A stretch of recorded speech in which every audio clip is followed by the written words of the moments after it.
So if Action South Africa still believes that they've stopped it, they are living in cloud cuckoo land. The battle for the national budget is far from over. Cancer patients take their fight for treatment to court, and it's Trump's world, and he wants everyone to live in it. Hello there, I'm Sifiso Zulu. EWN, in touch, in tune, and independent. The DA is not dropping its fight against the fiscal framework in its current form. The party has launched a court application against the parliamentary reports on the fiscal framework. The court application in the Western Cape High Court challenges Parliament's adoption of the budget. It also challenges Finance Minister's powers when tabling tax proposals. The DA says the processes followed in the committee and in the House were flawed and unconstitutional. The fiscal framework, as passed by Parliament on Wednesday, that was yesterday, that fiscal framework includes a VAT increase, and the notice put out by Parliament itself said that that VAT increase would come into effect on the 1st of May. So if Action South Africa still believes that they've stopped it, they are living in cloud cuckoo land. The DA, on the other hand, had, after weeks and weeks of negotiation, put on the table a package of economic reforms that would have enabled our economy to grow and create jobs and enable the government to increase its tax package by having far more people employed. Also, to ensure that all the barriers to investment and growth, or at least the major ones, are withdrawn.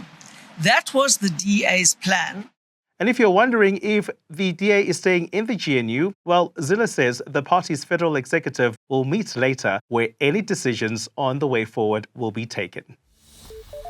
The family of another child who was raped allegedly at his school in the Eastern Cape says they are still finding it difficult to cope with what happened to the little boy. The 6-year-old was raped several times between September and October last year. This is one of the cases that law enforcement officials in Matatiele is grappling with. The rape of a 7-year-old girl in the same vicinity has sparked calls for justice across the country.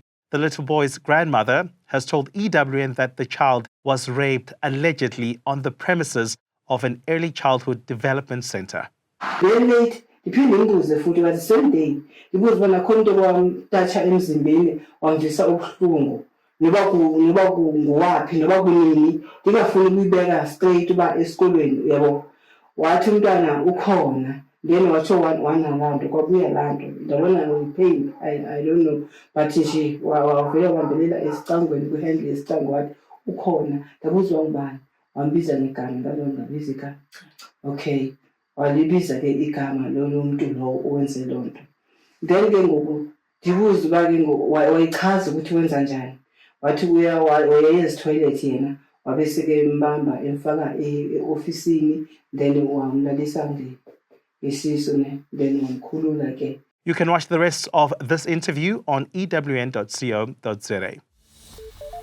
The Gauteng Health Department says it plans to challenge a recent judgment that declared its failure to provide radiation oncology unlawful and unconstitutional. Advocacy group Cancer Alliance has hauled the department to court for allegedly violating patients' constitutional rights to healthcare. A backlog list from March 2023 showed that more than 2,000 cancer patients were waiting to be treated, some for over 3 years. Although funds were allocated by Gauteng Treasury 2 years ago, delays in procurement processes led to challenges in clearing the backlog of cancer patients. The court has since ordered the department to update the backlog list within 45 days and then submit a report on progress in providing radiation oncology services. Having carefully studied and considered the judgment and order, the legal team representing the department is of the view that there are several substantive grounds of appeal, which, if left unchallenged, will greatly be prejudicial to the patients undergoing radiation oncology services at our various facilities and may set an undesirable precedent.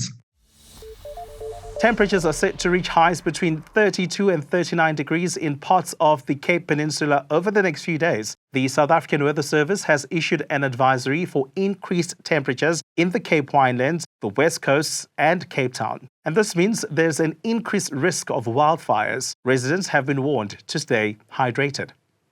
The public is urged to be on high alert for any heat-related impacts and to report any emergencies to the city's Public Emergency Communication Centre by dialing 021 480 7700 from a cell phone or 107 from a landline.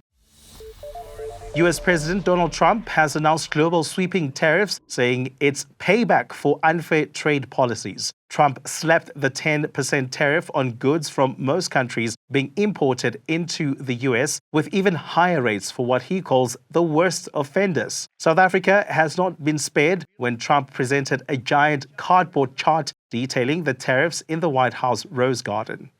Indonesia, Malaysia, Cambodia. Oh, look at Cambodia, 97%. We're going to bring it down to 49. They made a fortune with the United States of America. United Kingdom, 10%, and we'll go 10%. So we'll do the same thing. South Africa, 60%, 30%, and they've got some. In response, the presidency has admitted there is a need for urgent bilateral talks between the union buildings and Washington.